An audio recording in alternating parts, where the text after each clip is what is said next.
I think immigration is the only way to solve this, because it's not only Singapore who has this low birth rate problem, right? It's every developed nation who has this problem. So I don't know, Singaporeans, you have to accept that if you don't produce for the country will get the people elsewhere. So that's the hard truth. Chicken, waiting for you to come up with a solution. Maybe when I go to the highest office of the land first. All right, welcome back to another episode of the Backholder Pod. Just recently, we have concluded the Singapore's National Day rally, and we maybe just wanted to give some perspective of what we thought was important. I think based on the breakdown of our channel's audience, you guys are mostly in the 30 to 40s range. So I would presume that many of you are probably concerned about things like your children's education, and more so the idea of kids childbearing, the responsibilities between the two parents. So I think we will just squarely focus on these two key topics. So I think the first part, just to give you guys a summary, I'm just quoting from Calvin Cheng's post. I know he's quite a, I guess, controversial or polarizing figure, but he did, I think, outline several important points here. So I think there were kind of several sacred cows being slain because of the new leadership transition from PM Lee to PM Wong. So just listing them down, I think firstly, it's the idea of the shared responsibility between the two parents. So essentially, I think there was this news headline that broke Straits Times. I think the long story short, or the essence of this new transition, was to make fathers more responsible for childcare as much as mothers by increasing the parental leave and having a shared pool of parental leave that is being shared between the mother and father. So I think in Asian society, it has always been the fathers being the breadwinners and the mothers being the child carers. So I think this is kind of an obviously outdated thinking, with more educated female workforce also pulling their weight. I think the second one, which is transitioning over to the children education, which is scrapping primary school GDP. I think, if I'm not wrong, GDP stands for Gifted Education Program. And I do believe that initially our previous, I guess, tradition was that there is an elite few schools, especially for kids that are gifted and they want to attend this program, they would have to transition, or they will have to move to the so-called elite schools, despite the context where the government has been trying to advocate for every school being a good school. And maybe we'll have Eric to comment more about his idea and what he thinks about it later. But I think PM Wong himself, he's a late bloomer, and he wasn't in GAP. He wasn't in, I think in one of our previous episodes, we did talk about him being the underdog. He wasn't part of that top field, being like in from Raffles or Hwa Chong. But still, he managed to rise to the highest political office in our country. So I think from this context and this transition, there was quite exciting times ahead. And maybe we'll just get Eric to comment on this idea of GP and how we are moving forward with our entire education system. I think the big idea here is GP used to be for the top 1% of the primary 3 cohort. So there's a lot of prestige, so-called prestige, and stress on the parents also. So if your kid like can make it to like the second round of GP selection, then he's somewhere there. Then you can make it to the GP program. Is like top 1%. I mean, what other validation do you need? Like your kid is a top 1% of all kids in Singapore. So I think that puts a lot of stress. And I was looking at the CNA article, right? I think the rationale now that they are opening it up to the 10%, right, is because of the teacher resources. Like you want to like expand it to all the schools, you also need resources, right, in the schools, teachers to be able to nurture them, because no point identifying now that you're good, then just leave them there, right? So you need to identify and then slowly nurture them. So as an ex-teacher, right, because I was teaching in JC, I can tell you that most JCs, they already have their talent development program. You all know university have that also, right? Like in the NUS, it's like what you call that, USP, University Scholars Program.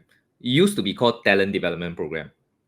So it's catering to like so-called the top like 10% or 5% of the students. Yeah. So university and JCs always had that. But the primary schools, not really. It's just the GEP. Because I also think not enough resources. So now that they have built up the resources, I think it is a good time to trend towards, because I think the thinking behind it is very important. The thinking behind it, rather than just saying that, oh, it's just lip service only. You say every school is a good school, but nobody believes. But now that we are making moves in the right direction, I think it's a positive overall. I mean, I'm not trying to be politically correct. I personally think that is a good step in the right direction, because I also don't want to stress my kid. He's primary 2 now. I don't want to stress him like, wow, next year you better make sure you can make it to the GEP. Like, now don't have to be because from next year they will be, there's no such program anymore. Yeah, so it's more broad based, more holistic, I feel. It's not so like early streaming, and then you stick a label on them, and that's it. Either you bloom or it's doom. Yeah, so that's my initial thoughts. Wait. Just curious, what kind of subject are taught in GEP? The same subjects, I think, if I'm not wrong, the same three: math, English, and science. Don't have Chinese lah, but they teach them at a much higher level. So basically, it's like, is it like like secondary school level, or like a bit more advanced or something? How is it different? I mean, I cannot comment on GEP because I never been part of the GEP. I only know because I taught Olympiad before, chemistry Olympiad, to secondary school. I know that we teach JC level to the secondary Olympiad students. So I would guess maybe it's something like that. I don't know. Maybe the parents who have kids in GEP can, chime in the comments. Let us know. Chicken, you went to GEP before? I took the test. I think I failed. I didn't went in. But I think there was a very scary part. If I still remember when we were taking the test, right, was that they tell you once you clear it, you will change school. I think that was one very important part that PM Wong was talking about it as well, where the growth, right, of a student, yes, I think intellectually is one part. And then the second part is because he has made friends and he knows the teacher, the environment, right? Primary 1, primary 2, you're accustomed to it. Then primary 3, if you really do enter GP, right, you will change to that top 9 or whatever schools that offers the program. So you restart everything again, meaning you go to a new school, you go to meet new teachers and new classmates. But that's all that said, yeah, probably not skillful and smart enough to go into GP in the first place. So all this, not my concern, but I'm just saying that there was this concern was brought up by PM Wong himself. This is pretty much similar from how I look at the new primary school streaming, right? They have changed the whole, I guess, system to be more JC-like, which is you stream based on skill set. Meaning if you're strong in Chinese, you can take a higher level on Chinese, or you're weak in math, you can take a slower level on math. So it's similar to, in case Bunti and Kelvin doesn't know, there is like different levels. So in JC, there's H1, H2, H3. So higher 1, higher 2, higher 3. In either practice, you can just take the level that you're comfortable with, and then they teach at a much wider spectrum and much deeper. And of course, much faster, because you need to cover the same curriculum in that time frame. So I guess moving forward, it seems like this is how they're doing it. And then last time, maybe you can look at primary school as just everybody just teaching one thing and just carry on. Then PSLE, you are determined by one number. But I think now more so, they try to open the bands bigger and they try to do different levels, and they can kind of nurture you according to your strength and weaknesses. So meaning one guy can be damn good at math, he can take math at a very high level, and then the rest he just okay just carry on and at a very normal level. So maybe just want to ask Bunti, are you stressed, and have you been monitoring your kids' academic performance? My kids right now, they are in P5 and P4, so they just went through the GP test 1 year and 2 years ago. 2 kids, right? So I think my elder son, he even for the first round of screening, he's screened out already. So we didn't discuss much about this. Also, it's like by the time I know about these GP things, it's already like gone already.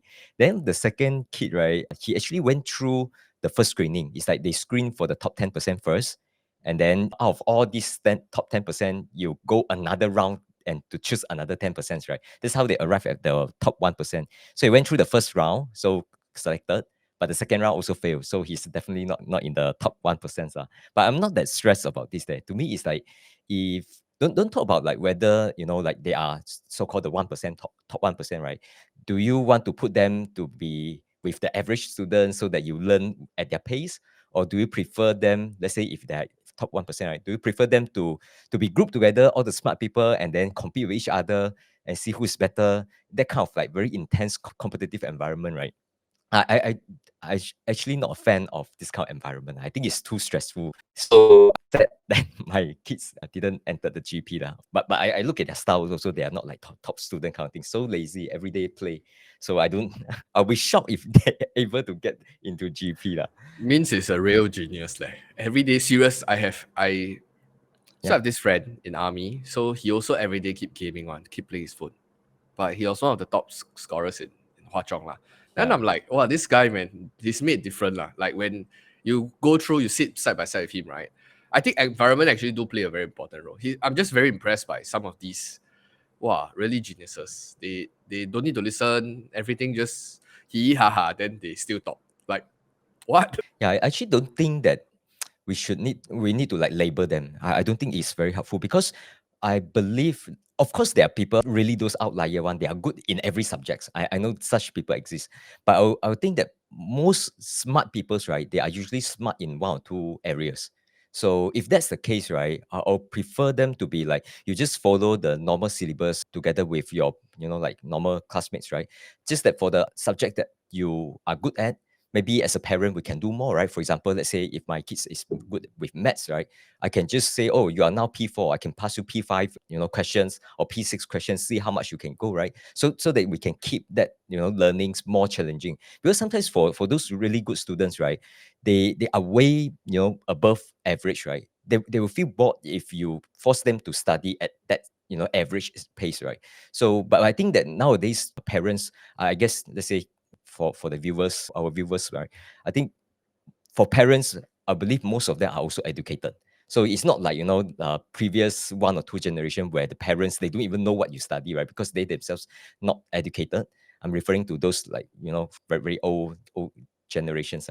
So nowadays parents, you can actually do more. You can go to bookstore, you can buy books, you can buy anything. If you feel that your child is like they can cope with something that is tougher, then you can always pass them more worksheets and so on, right? So you can tailor make in a way. It's just that whether you have the energy, you have the passions to do these kind of things for your kids, that's up to every parent. So Kevin, with two kids, will you be what will you be doing? Actually, I remember last time Malaysia had something similar. It's not exactly GEP lah, where they give them additional things to study. For Malaysia, I remember it was during primary 3, where if you You they, skip. yeah, they give you some IQ test. If your IQ is good enough, you will skip one year of study lah. So you jump from primary 3 straight to primary 5, something like that. Yeah, I forgot. Yeah, by something like that lah. So those who managed to jump, they were actually super smart, which I failed. My class, I don't remember anyone jump. It's just that I have friends who jump from P3 to P5, and like she's younger than me, but same level of uni as me. Yeah, so I think if your kid is smart, you automatically qualify for this one. I think you can actually see it in him without him taking any tests. Like he's one step ahead of everyone else. For me, I wouldn't be too worried lah. You come out to work, I don't know, GP.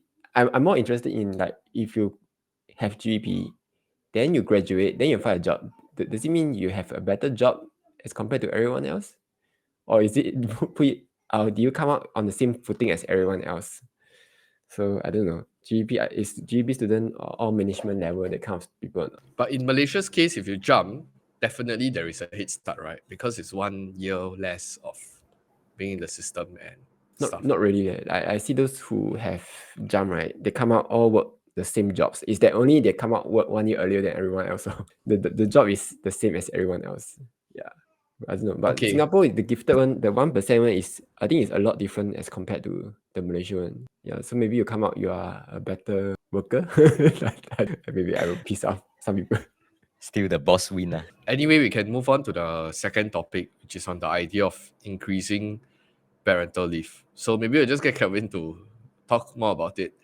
I don't know whether you want to reveal it, but yeah, Maybe Kelvin, what's your opinion on that? So I think this additional is 6 weeks lah. So then for the paternity, additional 2 weeks is not that huge, because like if a kid's fall sick, you need to take the kid for vaccination.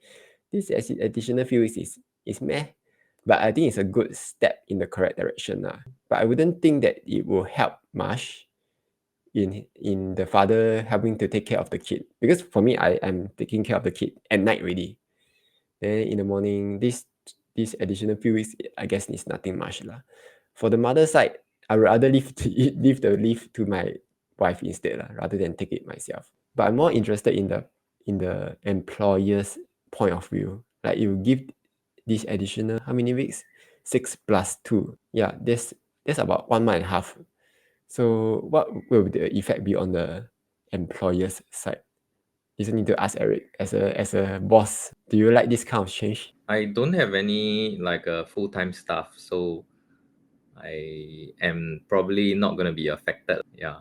So have to ask those who employ full-time staff. But I guess it will mostly start with the civil service first, right? Because government is paying their salary, then they will start there. Private sector wise, I think, I don't know, if at the surface it will look like, if I'm an employer, this doesn't bode very well for me. Because imagine I have to support, like, I have to pay her salary, and then, I mean, this is surface level thinking. But of course, if you want the society to move forward together, you probably have to support them in their hour of need. Yeah, then presumably the employee should come back like more dedicated because you supported her in this journey. Just like how we support our NS men. But the duration is different. NS men is like 2 weeks, maximum 3. This maternity leave is like more than half a year. So I don't know how especially for SME, small companies, if let's say you have a small department like 2%, 3%, so one person like goes half a year gone.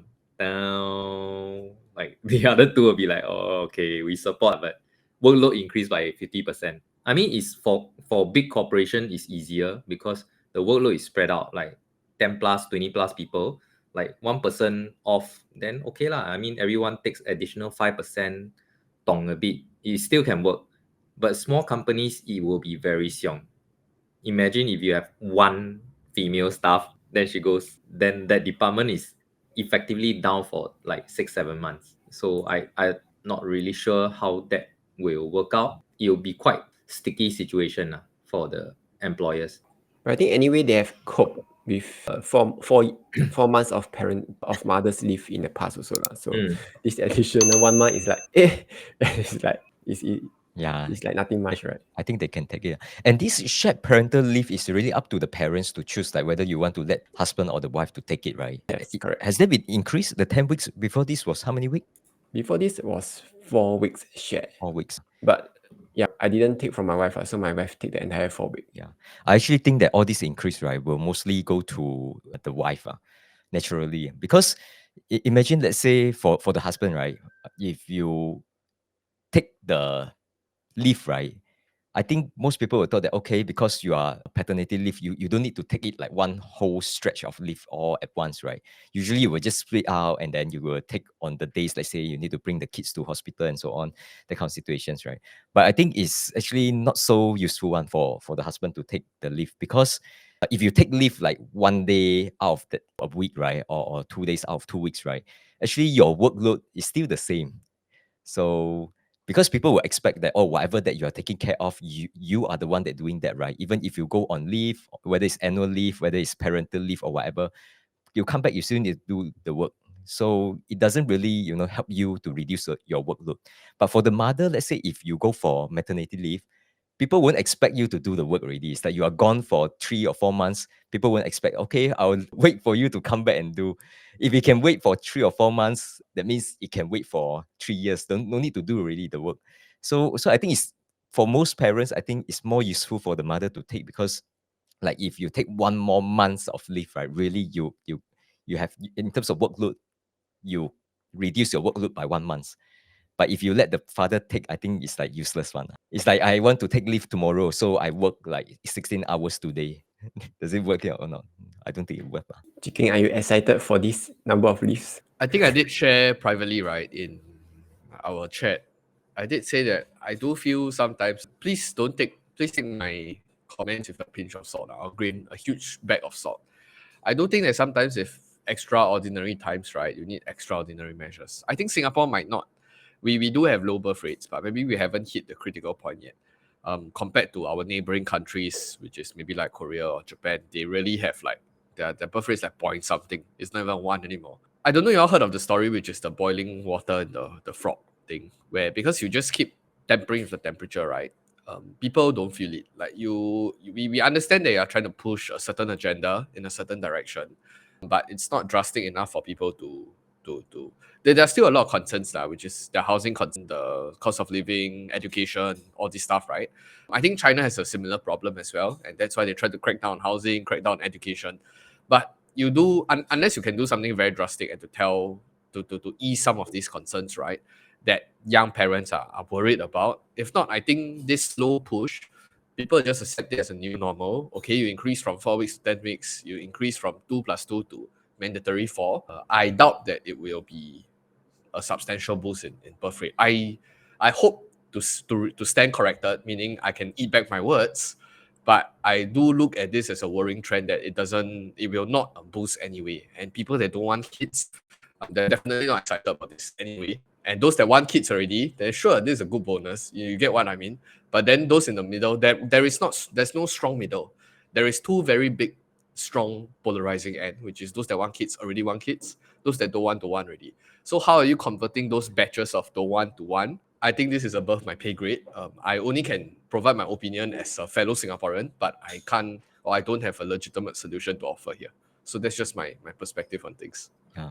In terms of demographic growth, let's be honest about it. I don't think this will help increase the population growth.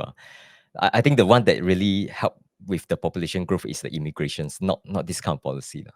I don't know. I don't know how to convince people that don't want kids to want to have kids. You get what I mean? Even though you said that immigration, right? But I can tell you, I think the real conversation, right, especially for those working in policy making, right, that's really their KPI. They are trying to bring this number up. But like you said, I don't know. I don't know. Is this a show to tell people that hey, we are trying, but you guys are not doing this, so we can immigrate, we can bring more people in? Do they fundamentally really want people to have more natural born Singaporeans here, or from the land? Yeah. So, Chicken, are you able to convince yourself? I would have kids? today if actually no, this is not a 1% conversation, right? Like it involves your partner as well, and then there's a lot of planning, logistical planning between the two families as well. So there's a lot of consideration. But I think if there's really something drastic that comes in, and this is just a very bold and not practical kind of suggestion, right? So they have done a lot of surveys and studies saying that it takes X amount of dollars to raise a kid, right? So let's say it's 200,000-300,000, whatever. If today the government say for every kid they're gonna deposit 200K to your CPF, you see whether people will have kids. Like basically, I help you power everything and then put into CPF system so that they cannot take out the money. I'm just telling you that this amount of money that you put on the kids, right, over the next 15 years or 18 years to bring them up, right, it will come in your retirement. This money is just to them is an Excel number, anyway, because your CPF money also cannot take out, right? I'll just put it in your SA account and then I'll just go into my Excel and then just add 200K. You get what I mean? It's some sort of a mental accounting, but to kind of promote and to what this is a very radical idea, but I'm just saying that if that's the case, I don't know whether I don't think this incentive is big enough for people to change their mind on raising kids, especially on this cost of living issue. So yeah, I don't know whether this is I what do you think think? they are just trying to take the first step to the right direction, because people have been complaining about Singapore being very pro business and not pro family So adding the addition a few weeks, I think it's good. They are also not trying to increase the birth rate this way. I feel like I think birth rate there's no way you can increase. Like even if you give people like that kind of 200-300K, if you don't want to have kids, you just take that 200-300K. Yeah, you won't take that 200-300K. If you don't want to have kids, no matter how much money you give to that person, you won't still take, because it's not just about money, right? It's still about the time needed. Like if you tell Eric if I give you 300K to have one more kid, every say 去你的 you'll just take on additional few more kids to make up that number already. Yeah, so it's not about that, it's about the time about that. So I think immigration is the only way to solve this, because it's not only Singapore who has this low birth rate problem, right? It's every nation who has this problem. And which countries do not have this problem is the country which is poorer countries like maybe Malaysia. I don't know. Yeah, not saying Malaysia is poor, but comparatively speaking. It's the same thing, I think. For city, it's still like the birth rate also going down. Only suburban still slightly higher, but it's also all trending down. Yeah, so that's where you get all this head count for them to migrate into Singapore, into other more developed countries. So I don't know, Singaporeans, you have to accept that if you don't produce for the country will get the people elsewhere. So that's the hard truth. Eric, any concluding thoughts? I don't know, the 200, 300K that you talk about in the CPF, if give to you, would it sway you to have a kid? Like I said, it's a complicated conversation because it's not me. But if they really do, because I'm the one that suggested it, right? So that's clearly my biggest concern, right? So yeah, So it will sway you, it would sway me to just go putting into a number in your CPF. No, it's more of a rebate, because I know that I'm gonna have this outflow in the next 18 years of raising this kid. Yeah. So going into my CPF, presume that I just treat it as a forced saving, something like HDB. So the kids will become a HDB, where I'm forced into the idea that I'm saving money for my retirement. It's a money left pocket in right pocket, if you get what I mean. But then Chicken is already on the fence, so this is actually Correct. not a big So deal breaker for him also. Yeah. So my hypothesis is the big middle now, because I said there's two polarizing end, right? I'm presuming that those that don't want kids, that portion, right? There is quite a huge part that is concerned about a lot of things, which is like housing, money, freedom, and the opportunity cost for retirement, blah blah blah. So that whole idea that radical idea of putting to CPF is to appease this group of people so that you can push them into the other side. Okay, that's an idea that maybe we can consider. Yeah, but anyway, unpopular opinion is Singaporeans they are sort of already using money to take care of the kid. So when the kid come out, some will get helpers. Then on the third month, they will straight away throw to the childcare. If no childcare, they will ask their grandparents to help to take care, which I think there's no choice, right? Because Singapore is this place where you can earn a lot of money. So people will prioritize earning money instead of taking care of their kid. And so some people say, oh, you give birth to a kid, you don't want to take care of the kid. No, yeah, I think wait till you are in that situation, then you can comment and see. So I think there's no choice. You have to. It's a good step in the correct direction, but it won't solve the problem. Okay, any final thoughts? No. Enric, you wanted to say something just now? What? Did I want to say something? You wanted to follow that line of reasoning when you asked the question? No, I was just asking you because people who don't want kids have quite a bit of consideration. I don't think it's just the money issue, but money issue is one of them. So if you solve for the money, right, you will probably sway or convert a portion of this group of people. But then I feel that the vast majority is overwhelmingly is because of the responsibility that parenthood brings. And a lot of the younger generation, I'm generalizing here. Most of the younger generation nowadays feel like they just need to do things that fulfill their aspiration. And having a kid is not really their main aspiration. Yeah. So some people 躺平, some people quiet quit and do this and other things. So all of these ideas, right? These modern ideas are not really compatible with parenthood. Because parenthood, as you know, is a huge boatload of responsibility. So once you have the kid out, right?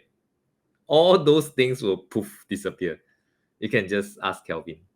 I think last time people have kids is because there's free childcare. No, there's free labor. So for my grandparents, all my aunties, uncles help out with whatever business they are in. But now you try to do that, you'll be called a slave laborer already. So there's no point having kids if it doesn't make you happy. Yeah. Oh, the funny thing is, right, In fact, nowadays, right, even the grandparents, right, they are of the thinking that, oh, I've slogged all my life, I've brought you up. Now that you have your own family, don't expect me to continue taking care of your kid for you. Like, let me do my own thing. Finally, I can finally live my life, go for my cooking classes and everything. Like, so increasingly, not just the younger generation, even the ones that are just, maybe late 50s or something like that, he said, wow, I finally 到我了, it's my turn to go for yoga class and all these things. So don't 不要再搞我了. You all settle yourself. So I think, yeah lah, people are increasingly like wanting to do their own things. I think we can't really make a judgment on that, right? Yeah. So at the end of the day, we just see what comes along, and then I guess we'll have to manage, whether is it by immigration or by any other means, we have to manage, because the whole world is going in that direction. Unless you have a better solution, then in which case, please let us copy. But so far, I see as the nation get more and more developed, slowly the pyramid will, the population pyramid will like become thinner and thinner. Yeah. So far, I think India is the only one that is still quite healthy, right? India. No, No more already, huh? no, getting worse. Getting worse, huh? Yeah. Wow, that's fast. You mean there's no more like countries that have a healthy pyramid? God, those like what? Maybe African countries and maybe some, like developing countries, they're still, but India also aging. Oh dear. Not as serious as China, Korea, Japan, of course, Europe, but on the same trend. That's why that's the trend. So, Chicken, waiting for you to come up with a solution. Maybe when I go to the highest office of the land first. Okay, hope that you guys enjoyed this discussion, and we'll see you guys in the next video. Goodbye.